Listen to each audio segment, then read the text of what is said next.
One good day followed by a bad day, a mixed bag for Justin Fields out of Jets training camp at the end of this week, rolling into the green and white scrimmage, or I guess a glorified practice. That and the Jets put out their first unofficial, don't get too excited, depth chart of the season. I'm Glenn Naughton with JetNation Radio and JetNation.com. Be sure to log into JetNation.com where you can register and become a part of what is the most active Jets message board on the web. So if you've been following news out of Jets camp, you know that over the past few days, we've heard some really good things about Justin Fields. And then that was followed by some not so great things about Justin Fields. And as I said the other day, put a story on the front page of JetNation.com saying, listen, it's too early to get too worked up over some of the struggles we've heard about with Justin Fields. And there have been a fair few, more good than bad, at least from what I can glean from those in attendance. A lot of off-target stuff, a lot of took a sack, held onto the ball too long, even on some of the bigger plays that we're hearing about. We're seeing commentary that, well, would have been a sack, but they let the play go and he made a big throw. It's like, okay, well, what am I supposed to make of that? Am I supposed to be excited that perhaps in a real game the refs will hold the defenders off to give Justin Fields? I mean, I understand letting the play roll through, but listen, to each his own. But I'm not going to get too over the moon when somebody tells me the QB would have been sacked, but the play was extended and he made a big throw. So there's been some bad, but then again, the following day I put that story out, said calm down, relax. It's too early to get, start losing our minds over Justin Fields. And then the following day, best practice of the preseason. Well, started practice with 12 straight completions, ended with 5 incomplete, but had his best day. Lots to talk about how he made some of his best throws or some really good throws through traffic, hitting, and it wasn't just dinking and dunking. There were throws down the field. So that was encouraging. And you think, what a great way to roll into this. Again, they call it green and white practice now. I think it really is just a practice, maybe with a little more contact. Obviously they're in pads and a little bit more hitting than a regular practice, perhaps. But really, I've seen people refer to it as a scrimmage. I call it that accidentally because that's what they used to do. But it really has evolved or devolved, you could say, from being an actual scrimmage to just being a practice. So, but there's a little more hype around it because the fans are in the stands and the coaches do try to, well, at least you got the impression, maybe a little bit of additional hitting, live action. So it's a little bit frustrating that it's not what it used to be, but the Jets, for whatever reason, are doing that. It's surprising. I thought with Aaron Glenn and how we saw them go live on day one of pads and the talk about how just let football players play football. I'd hope that the yesterday's session would have been a lot closer to an actual scrimmage. It was not a quasi-scrimmage, is what Aaron Glenn called it. So scrimmage is a quasi-game, and the Jets practice was a quasi-scrimmage. So however many deviations that is from being real football, you decide for yourself. But it did not go well for Justin Fields and the offense. Now, listen, there was talk about how there were some drops and there were some, the coverage was outstanding from the secondary, which meant that Justin Fields was holding on to the ball too long because he was trying not to turn the football over, holding on to it when guys were covered, and then either taking sacks or sort of making throws that weren't catchable for anybody. And I believe a few different beat writers talked about it. Excuse me. Pardon me, said Fields was like 2 for 10 on the day. And that's the last thing you want to hear. Even if you're mixing in a couple of drops, that's what. So you're going to tell me he would have been 4 out of 10? Pardon me if that doesn't get me all excited about his performance. But it's a practice. It's still early. And I understand both sides of this, right? On the one hand, you got fans saying, it means nothing. It's only a practice session. And he's a young guy. Then there are other folks saying he ain't that young. He's unproven. He hasn't settled down to become the guy you thought he was going to be when he was drafted. But he's not 21. He's not 20. He's not a rookie. He's not a guy. He's not a year two guy.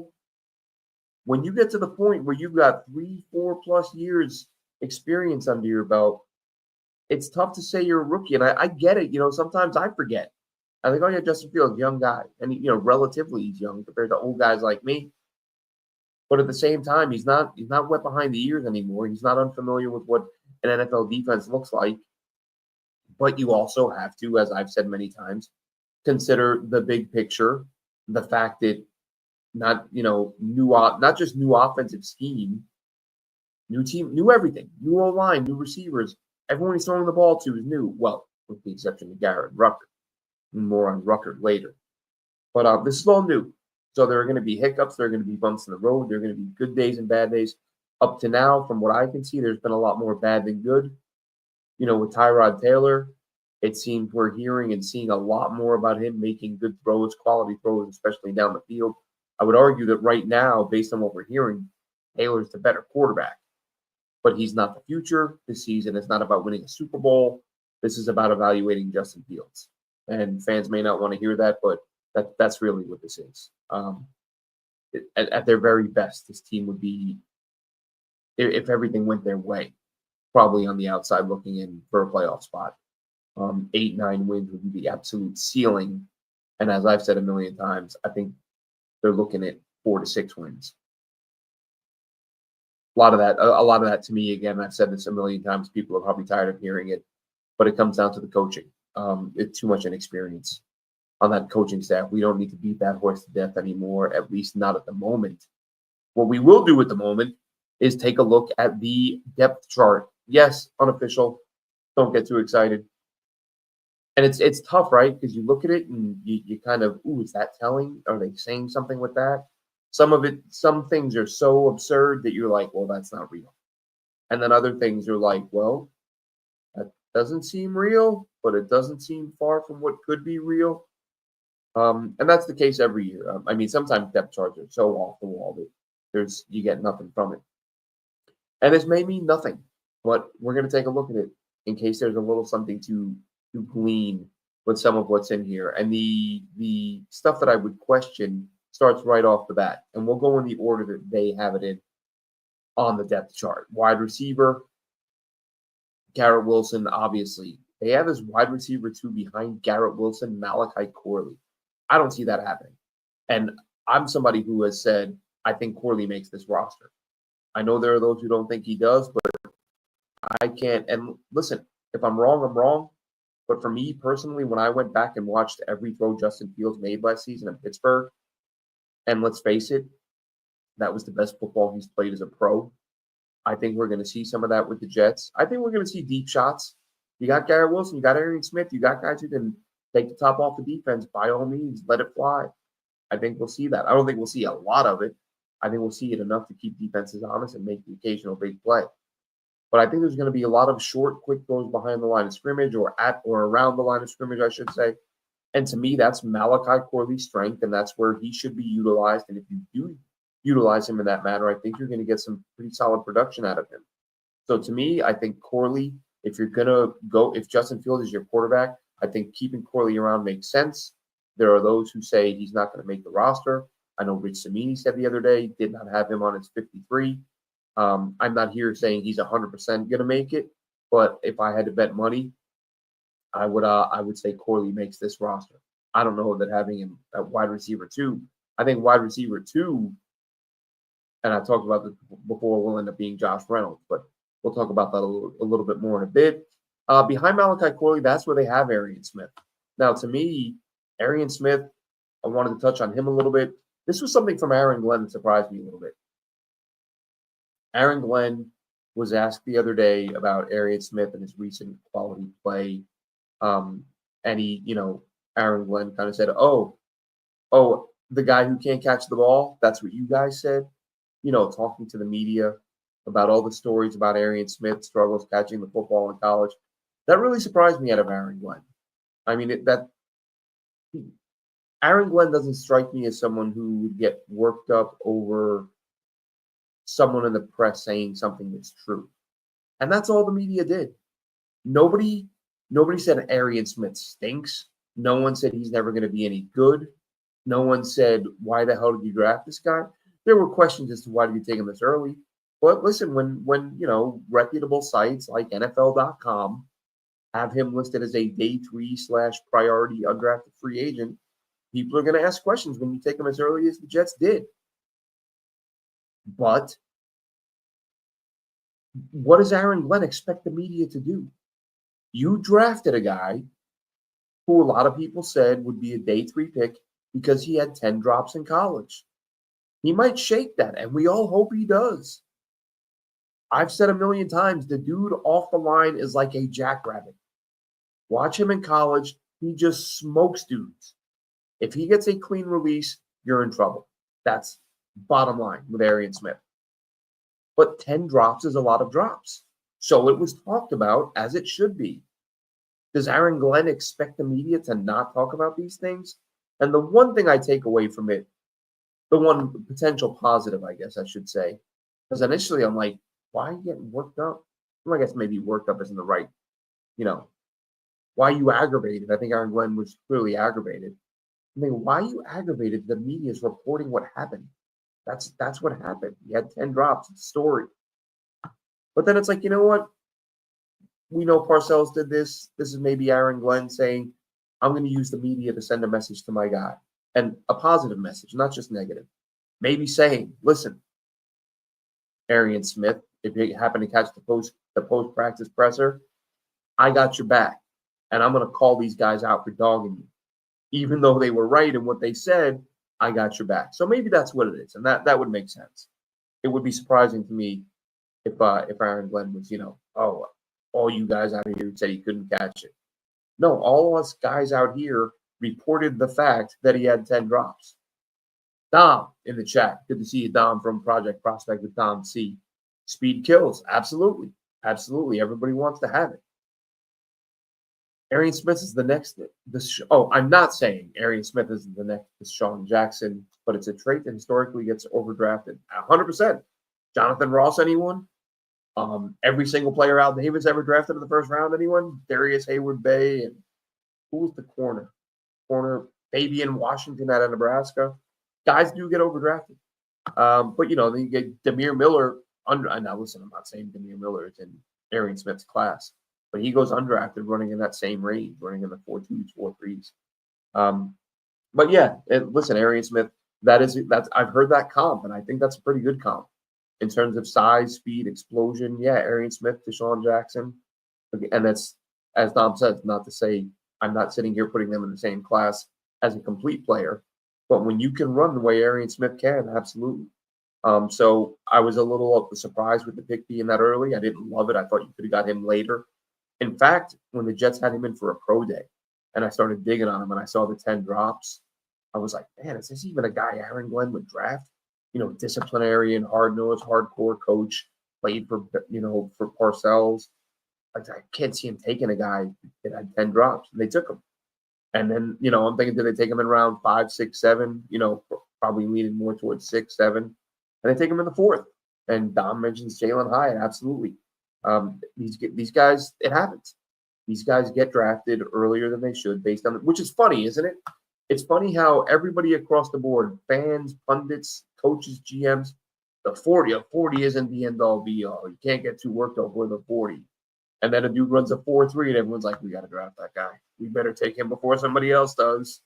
And that's what the Jets did. And fine, look, when you see the guy at his best, you can see the potential and what he might bring to the table. I think he's going to be an immediate contributor. Whether the Jets have packages for him, or I'm not saying he's going to be day 1 wide receiver 2, but he will be a guy who gets on the football field early and often to try to make plays. Demir Miller, speaking of him, he's listed as 4th behind Arian Smith. Long shot speedster, but another guy who had 10 drops last year. Olu Fashanu, no surprise at left tackle. The surprise here, again, taking it with a grain of salt, is Max Mitchell ahead of Carter Warren at left tackle behind Olu Fashanu. Max Mitchell, in my mind, I thought they should have moved to guard. Carter Warren has experience at left tackle, has experience at right tackle.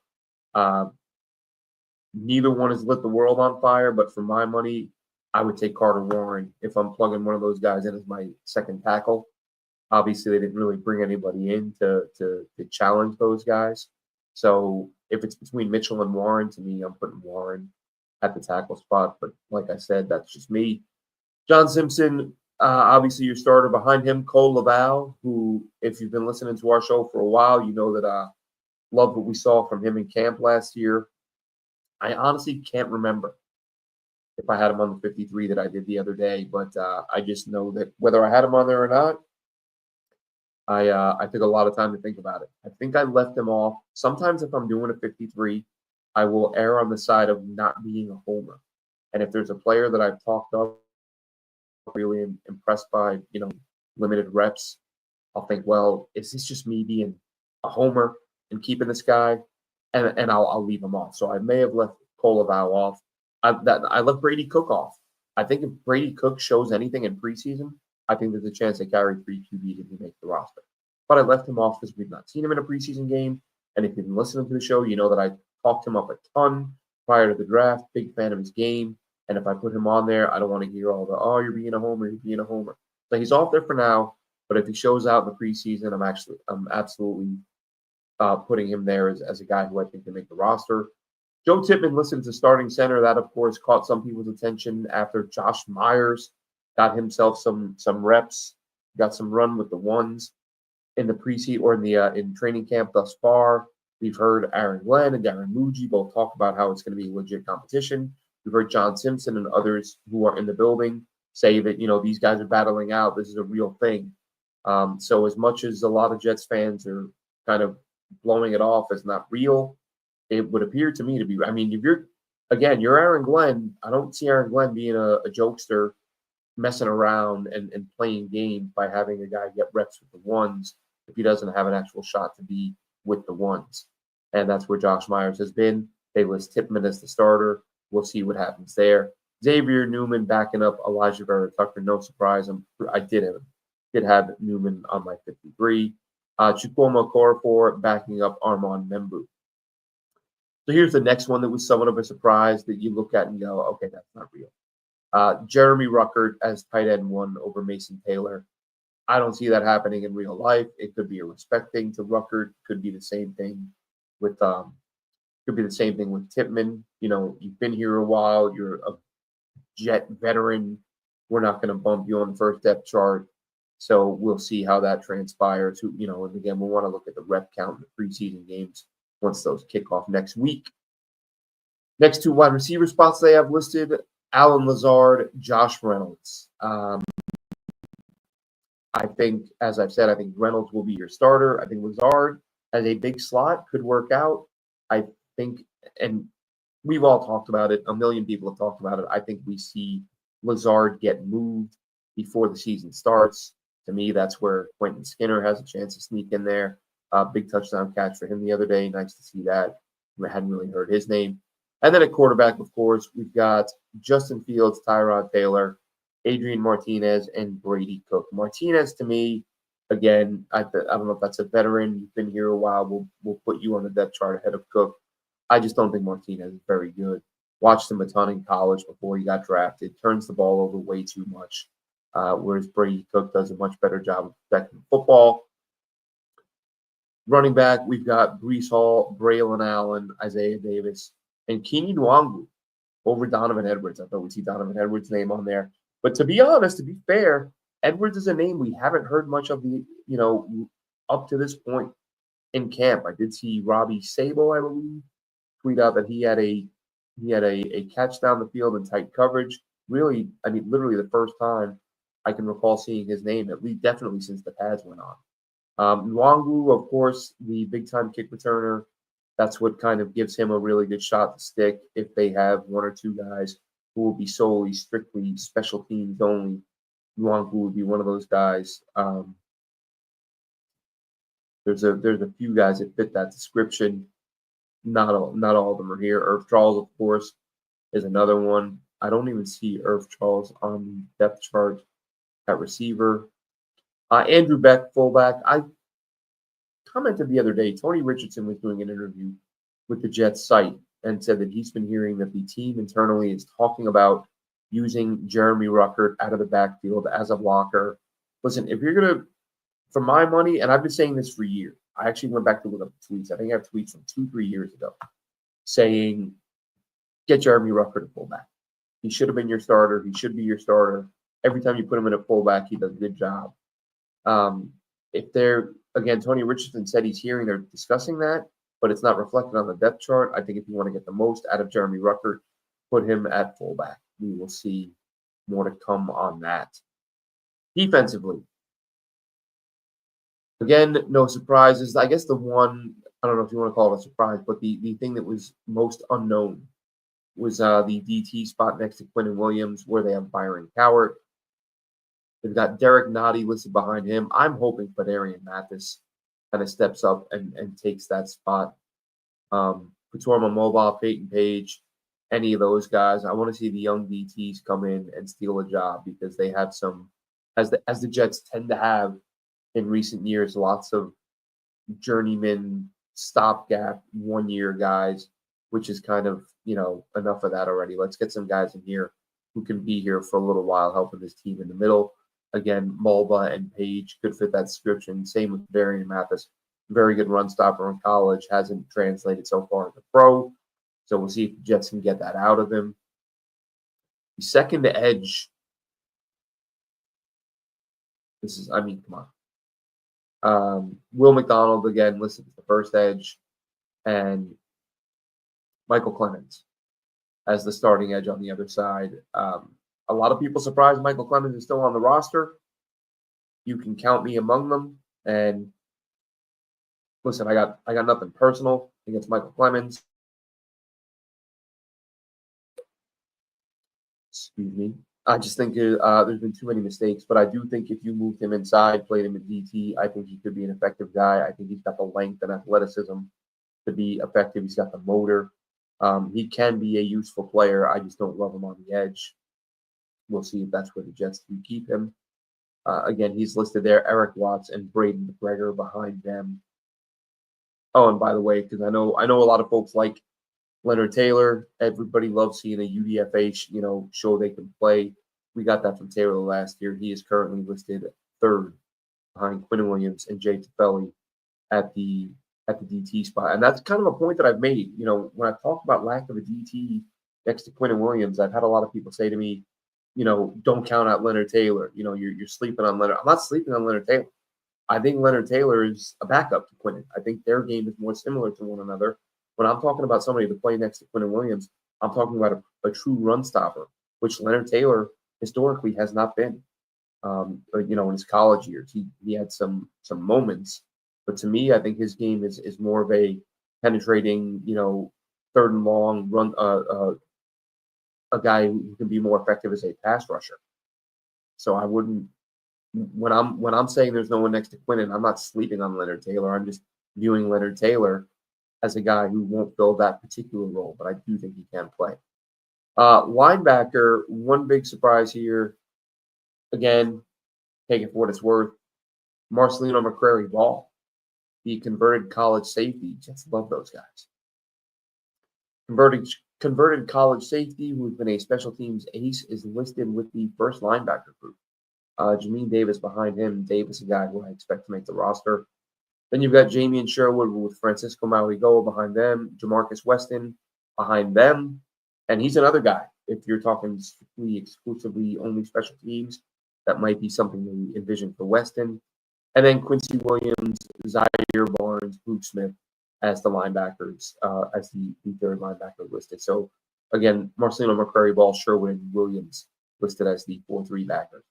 Nickelback, Michael Carter and Jordan Clark. Not much of a surprise there. Jordan Clark kind of thought they would view him as a nickel with a chance. I think at one point, he's the only real other nickel they've got in camp. You could count Dean Clark, but Dean Clark just plays everywhere. So again, not a surprise there. Sauce Gardner, Brandon Stevens, who, let's credit where it's due. He has had a phenomenal few days. I think I tweeted out 4 or 5 days ago, man, I haven't seen anything about Stevens that really making me think he's going to keep that job all year. And since I hit send on that tweet, he's been a monster. A little bit more from Dom. He says he thinks Clemens and Watts are the same player. No sense keeping both. One costs $900K, the other one costs almost $4 million. Yeah, I'd have to look at the measurement. I'm trying to think Eric Watts with the length.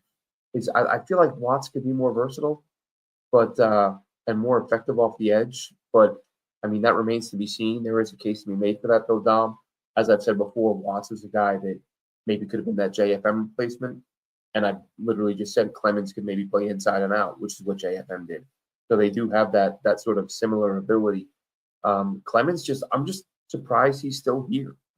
I thought he would be gone a while ago. The fact that he's not, Aaron Glenn seems to have taken a liking to him. What he referred to him the other day, he was talking about how I wish I had a body like Clem, talking about Michael Clemens. So high praise. Again, seems to like the guy. And I know a lot of fans don't want to hear that because a lot of fans thought he was going to be the first guy cut. And so once the new GM comes in and cleans house, there were a whole lot of people who didn't think Michael Clemens had a shot. But as Dom mentioned, if you can save $4 million and you believe Eric Watts can be a similar or better player, then you absolutely do it.